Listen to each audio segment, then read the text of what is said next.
Hi, I'm Kat, and first of all, let me address this setting because I have been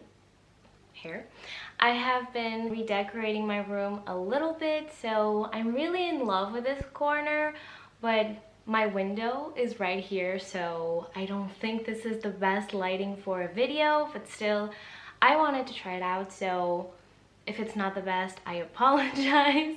And today is going to be my September wrap-up. As always, let's start with movies. And September, I only watched one, which was The Social Dilemma. I think everybody watched this documentary this month.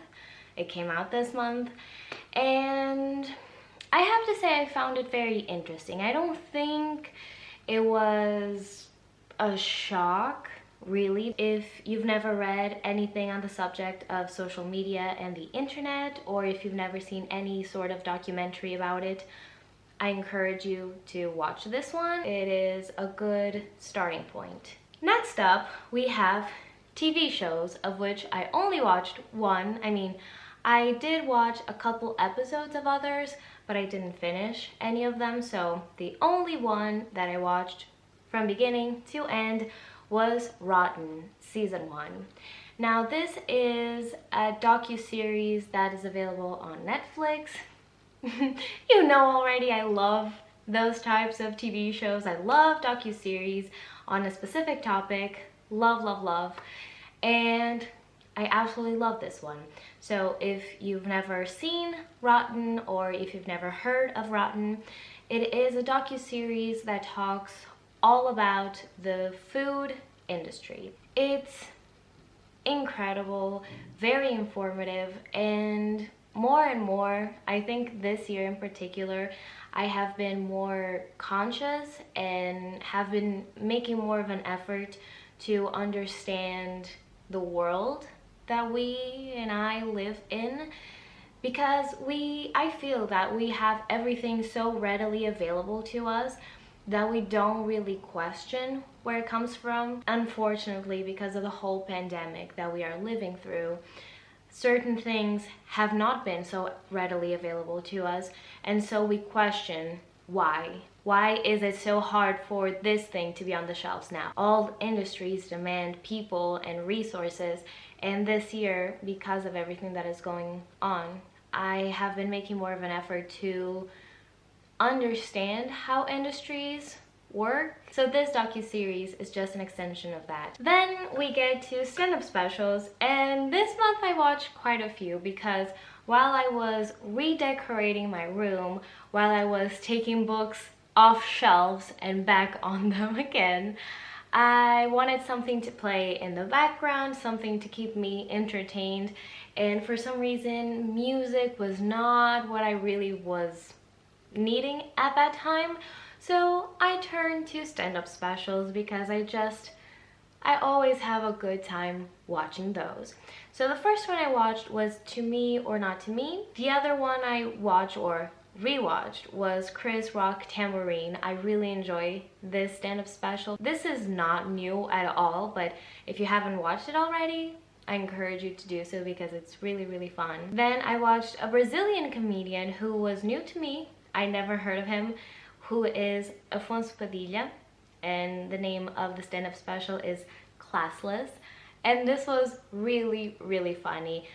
The thing with Brazilian and Portuguese comedians is that our language is very particular. Like, Portuguese is very particular, and Brazilian Portuguese is also very particular. So I don't know how it would work translated if you're reading subtitles in English, but still, like, it was really, really funny. Then I watched Michael McIntyre, Showman, who was new to me as well, and it wasn't a favorite by any means, but he had some funny material. And lastly, I rewatched a favorite, which was John Mulaney, Kid Gorgeous at Radio City Music Hall. I absolutely love John Mulaney. I have lost count of how many times I have watched his stand-up specials. I love his work so much. I love his delivery. I love his material. If you haven't checked him out already, please do. And finally, we get to the books, which for once are not like 10 plus books. This month was a bit weird. I can put the phone down because the books are right here. This month was a bit weird because I felt a little disconnected from reading. I wanted to read, but I didn't have any book that was really grabbing my attention. I wasn't really sure what I was in the mood for. So it was weird. It was a weird reading month. Especially, I will talk about this after, but especially because I have been reading House of Hades for like 2 to 3 months, and it was dragging me down mentally. So let's start with the first book that I finished, which is You're Not Listening by Kate Murphy. Now this is nonfiction, and as the title and tagline says, what you're missing and why it matters. This book is all about communication, all about how to be a better listener. I think I've said this before when I hauled this book, that, and going back to the beginning, nowadays we have the tendency to be surrounded, especially online, by people who echo our opinions, and we're just recycling the same ideas over and over again. And when that doesn't happen, when we are confronted with a person who has a different opinion than ours, we get really angry, and it's almost like we are not taking in the new information, we're just revolting against it. And that's not a good strategy to use. That's not a good way to live, I don't think.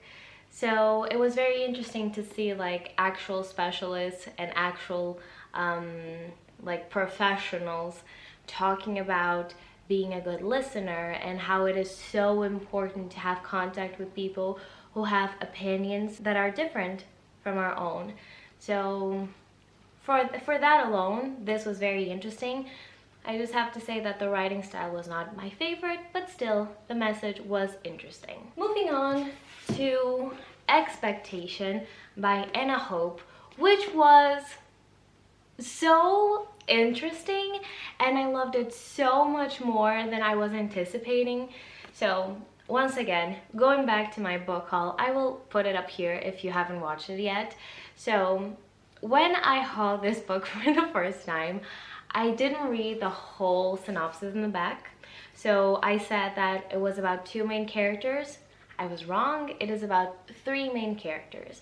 And those 3 main characters are friends. We see them in their adult years and really in their grown-up lives because we see them with 30 plus years. This in particular focuses a lot on babies and women wanting to have babies, women who have babies and don't really know how to deal with that, women who don't want babies at all. So each of our 3 main characters represents a different type of woman, let's call it that, but they feel so real. It's not like they're just archetypes to convey a message.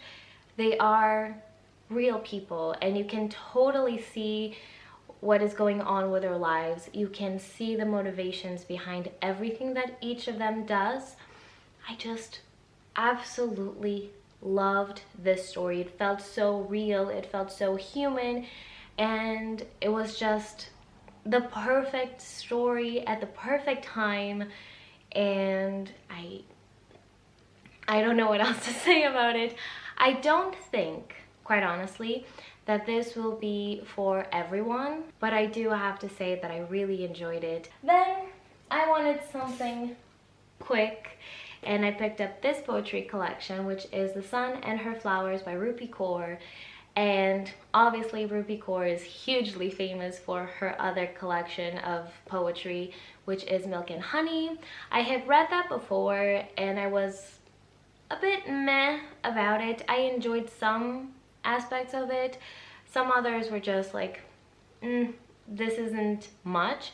So when I went into this, I knew that most people enjoyed this collection better.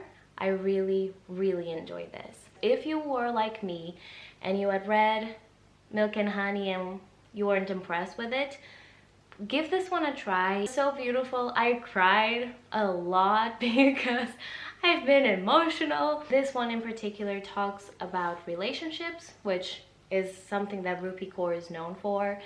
It talks about self-love. It talks about family, especially her relationship with her mother and the fact that they are immigrants. I highly encourage you to pick it up. We are coming, to the last two books. So here is I'm Still Here, Black Dignity in a World Made for Whiteness by Austin Channing Brown. And I read this book, this whole book, in one day. I couldn't put it down. I started reading this very casually one afternoon, and it just got to a point where I was flying through it, and I didn't want to go to bed without finishing it, and I just really, really enjoyed it. The writing style is absolutely wonderful, like you fly through it, and the content is obviously very poignant, very interesting to read. This book is written by a Black woman, and it talks all about her experience, her life. Not only is it a quick read, but a very important one, and I just, as I tend to do, highlighted a ton of different things. She talks a lot about her experience with nonprofit work because she works for some organizations and she helps a lot of people, so that side of things is very interesting. She also talks about her experience being Christian and how Blackness and Christianity connect. I absolutely encourage you to pick this up. I keep on reading and I keep on learning and I keep on loving the whole process. Finally, we get to The House of Hades by Rick Riordan. Oh, this book. I am so glad that I finally finished this because I have to be honest, I've been reading this for too long, honestly, too long.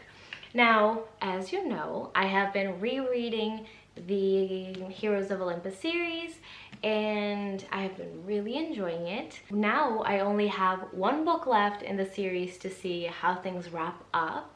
On the one hand, I enjoy that aspect of me taking my time to read this because it felt like the whole time that they were doing what they were doing, I was right there along with them.